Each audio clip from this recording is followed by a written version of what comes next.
नमस्कार। मैं कमलेश कबीर आपका एक बार फिर स्वागत करता हूं इस नए एपिसोड में। आज के इस एपिसोड में हम बात तो करेंगे अजीत अंजुम की, लेकिन इसमें शामिल है पूरा दरबारी मीडिया। और ऐसा क्यों, इनके ऊपर बात करना क्यों जरूरी हो जाता है, उसको भी हम समझने की कोशिश करेंगे। इस वक्त आपने देखा होगा, कोई भी अगर मोदी के फेवर की बात करता है तो उसको मोदी भक्त कहा जाता है। लेकिन अगर आप भक्ति की बात करोगे तो भक्त उसको कहा जाता है जो उसके नाम का जाप करे। अगर कोई राम भक्त है तो वो राम के नाम का जो है वो जाप करेगा, कृष्ण भक्त है तो वो कृष्ण का नाम का जाप करेगा। तो ये ऐसे ही चलता रहता है। अब आप सोच के देखिए कि इस वक्त सबसे ज्यादा मोदी के नाम के जाप कौन करता है।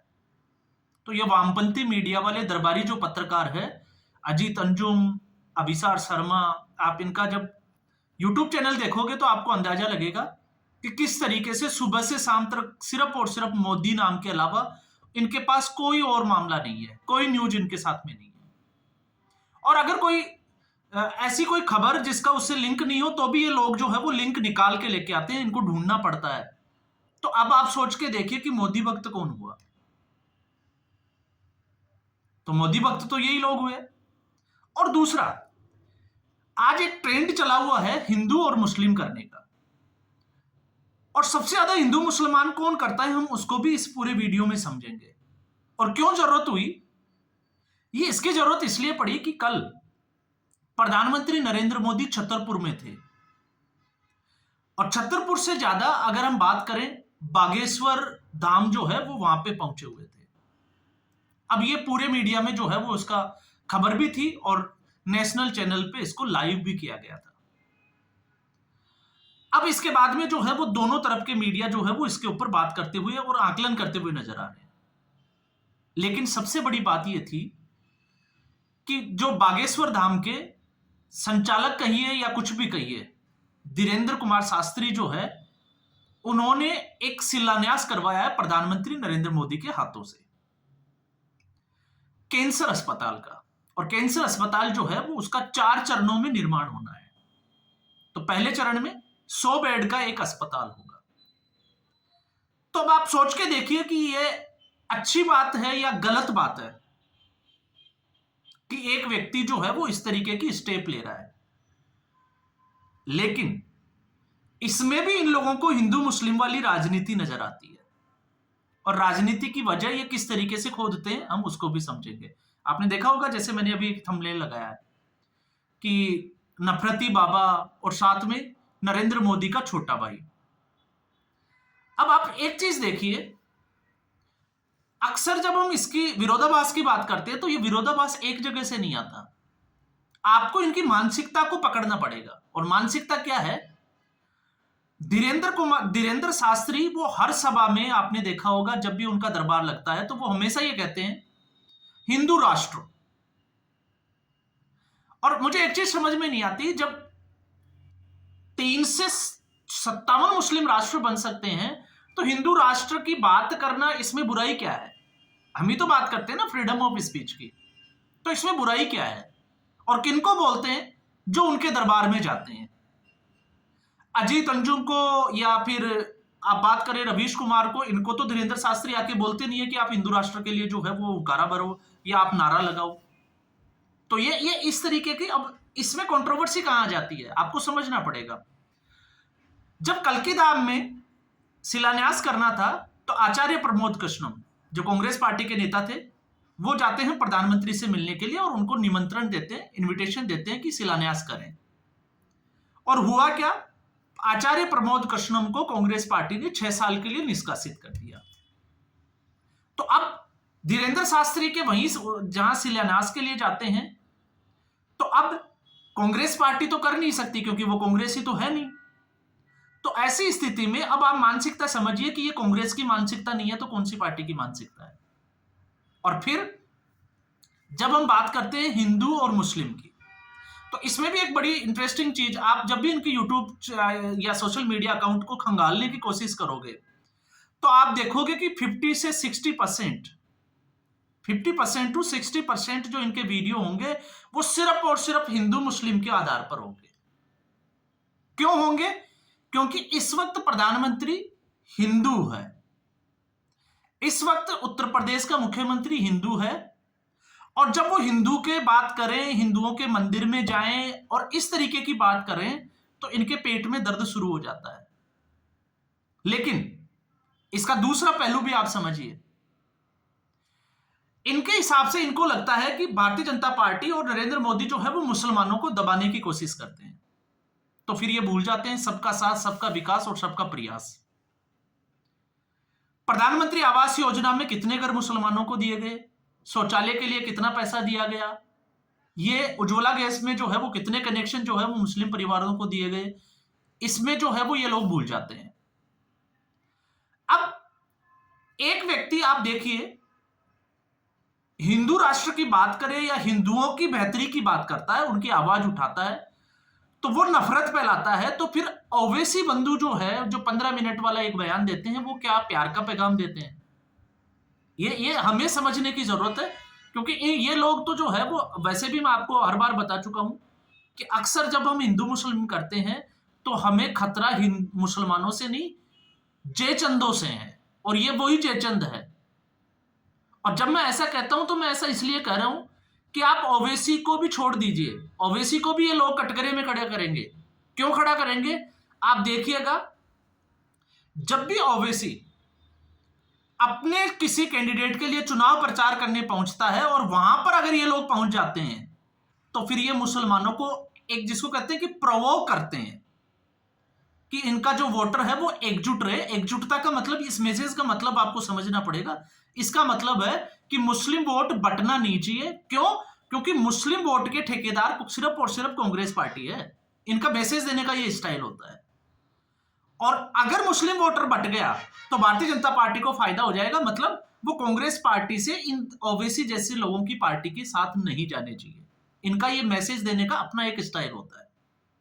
और फिर इसमें कड़ी में आप थोड़ा सा और आगे जाके देखोगे तो आप देखोगे उदयनिधि स्टालिन जब सनातन को कैंसर या कुष्ठ कहें तो इनको कोई दिक्कत नहीं है।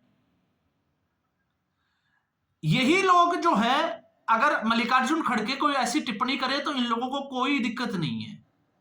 क्यों? क्योंकि वो नफरत नहीं, वो गंगा जमुनी तहजीब की बात करते हैं। हिंदुओं सनातन को नीचा दिखाना और कहीं ना कहीं धर्म विशेष को अपनी तरफ आकर्षित करना। तो जब आप इसकी तह तक जाओगे तो आपको समझ में आएगा कि 2014 से पहले की इनकी पत्रकारिता का इतिहास क्या रहा होगा। और आप सोच के देखिए, मैं तो राजस्थान के जो चुनाव थे, क्योंकि मैं बहुत पुराना यूट्यूब चैनल तो मेरा है नहीं, क्योंकि पिछले मुझे लगता है कि आई थिंक 1.5-2 साल के आसपास, क्योंकि 2 साल भी मेरे पूरे नहीं हुए यूट्यूब चैनल को। तो जब राजस्थान के विधानसभा चुनाव हुई थी तब भी मैंने बात किया था कि जिस तिजारा सीट, अलवर की जिस तिजारा सीट में मुस्लिम बाहुल्य क्षेत्र है, आखिर अजीत अंजुम वहीं क्यों गए? और अजीत अंजुम में लोगों के जो है वो मुंह में माइक घुसेड़कर पूछने की कोशिश भी की, लेकिन इसको वहां से अड़का दिया गया, भगा दिया गया था। तब भी मैंने बात की थी कि इस व्यक्ति को सिर्फ और सिर्फ, और ऐसा क्यों करते हैं? क्योंकि धर्म विशेष के या धर्म समुदाय के जो लोग हैं, मुस्लिम समुदाय के, इनके फॉलोवर्स ज्यादा है।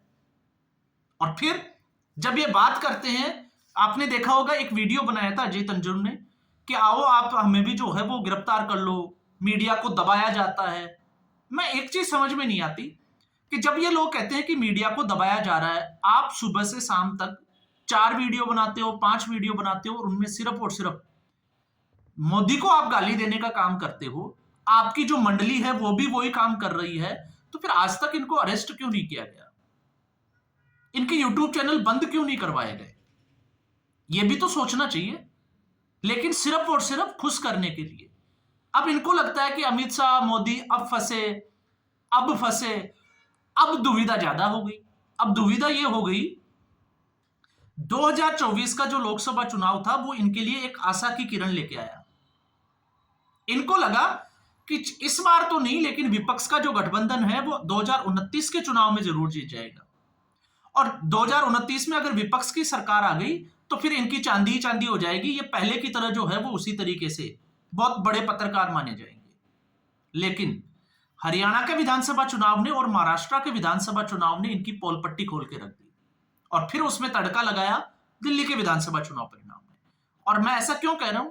मैं ऐसा इसलिए कह रहा हूं क्योंकि लोकसभा चुनाव के बाद में जिस तरीके से हिंदू जागृति का जो दौर चला, और बटोगे तो कटोगे जिस तरीके से चला, डेप्थ तक गया, एक रहोगे तो सेफ रहोगे, तो अब इन लोगों को लग गया कि अगर ये लोग मजबूत हो गए, क्योंकि आप कैंसर के जो अस्पताल है उसके शिलान्यास को आप छुपाकर आप बात कर रहे हो धीरेंद्र शास्त्री के उन बयानों की जो वो हिंदू धर्म को लेकर अक्सर करते हैं, तो फिर इसका मतलब क्या है? आप क्या दिखाने की कोशिश कर रहे हो? तो समस्या क्या है? समस्या है हिंदू जाग रहा है। इनकी समस्या ये है, इनकी समस्या ये नहीं है नरेंद्र मोदी, इनकी समस्या है हिंदू जाग रहा है। और अगर हिंदू जाग रहा है और मतदाता जागरूक हो रहा है तो इनकी दुकानें बंद हो जाएगी। क्यों बंद हो जाएगी? क्योंकि ये जिन पार्टियों को फेवर करते हैं उन पार्टियों की सत्ता में वापसी का रास्ता जो है वो अब इनको नजर ही नहीं आता। कोशिश बहुत कर ली, करोड़ों सब्सक्राइबर कर लिए इन सब ने, लेकिन और अक्सर आपने देखा होगा पूरे चुनाव को इन्फ्लुएंस करने की पूरी कोशिश करते हैं, लेकिन उस इन्फ्लुएंस के बाद भी जब चुनाव परिणाम आता है तो सुबह ये जो है वो नहा धोकर बैठ तो जाते हैं, लेकिन उसके बाद में 1 घंटे 2 घंटे बाद में जब कांग्रेस पार्टी का ग्राफ नीचे जाता है और बीजेपी का ग्राफ ऊपर जाता है तो फिर इनका दर्द जो है वो बाहर तो निकलता है, लेकिन रास्ते का पता नहीं कि किस रास्ते से निकल रहा है। तो इसलिए आपको दबंग मूवी का वो डायलॉग होता है ना कि पांडे जी को समझ ही नहीं आ रहा कि सांस कहां से ले और सांस छोड़े कहां से। तो वो स्थिति इस मीडिया की हो गई है। अब जब बात करते हैं तो आप सोच के देखिए, एक कॉमन सेंस ये होता है कि जिस धाम में हम किसी मंदिर में जाते हैं, गुरुद्वारे में जाते हैं, कहीं भी हम जाते हैं, और जब वहां पर जो पुजारी होता है हम उसके सामने नतमस्तक होते हैं, तो वो नतमस्तक हम पुजारी के सामने नहीं हो रहे, हम होते हैं उस औरा के सामने। तो प्रधानमंत्री नरेंद्र मोदी ने अगर धीरेंद्र शास्त्री के साथ में, क्योंकि वो उनका कुछ जो है वो सम्मान कर रहे थे और उस वक्त वो थोड़ा सा झुकते हैं, और ये अक्सर जो है वो देखा जाता है, लेकिन कहते हैं ना कि इन लोगों को उसमें भी एक कमी ढूंढनी होती है। अब या तो इनकी परवरिश का चक्कर है या फिर उनको कुछ समझ ही नहीं आ रहा कि करे तो करे क्या, तो फिर उनको उन चीजों में से कुछ चीज निकालनी होती है जिसके ऊपर वो नरेंद्र मोदी को टारगेट कर सके।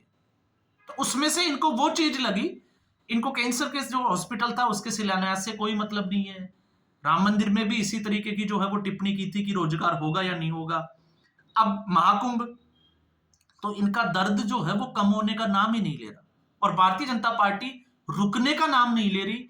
इनको दर्द के बाद जो है वो हर बार दर्द देती चली जा रही है। आप सोच के देखिए, प्रधानमंत्री नरेंद्र मोदी वहां गए, कैंसर हॉस्पिटल का शिलान्यास हुआ, हाइप बनी, लोग वहां पहुंचेंगे, और आप देखिए कि कितनी चीजें जो है वो बदल जाती है।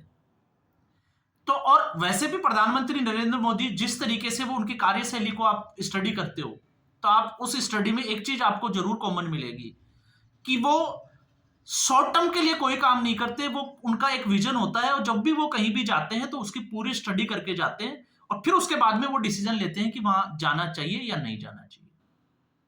और फिर अब प्रधानमंत्री का उनका धर्म जो है वो हिंदू है, तो ऐसी स्थिति में मुझे लगता है कि इस तरीके की इन लोगों की जो धारणा है, मानसिकता है, इन लोगों को भी इससे बचना चाहिए, वरना 4-5 साल में ये लोग जो है वो डिप्रेशन का शिकार हो जाएंगे। इनको कुछ सूझेगा ही नहीं कि करना क्या है अगर यही स्थिति रही तो। आज के एपिसोड में बस इतना ही।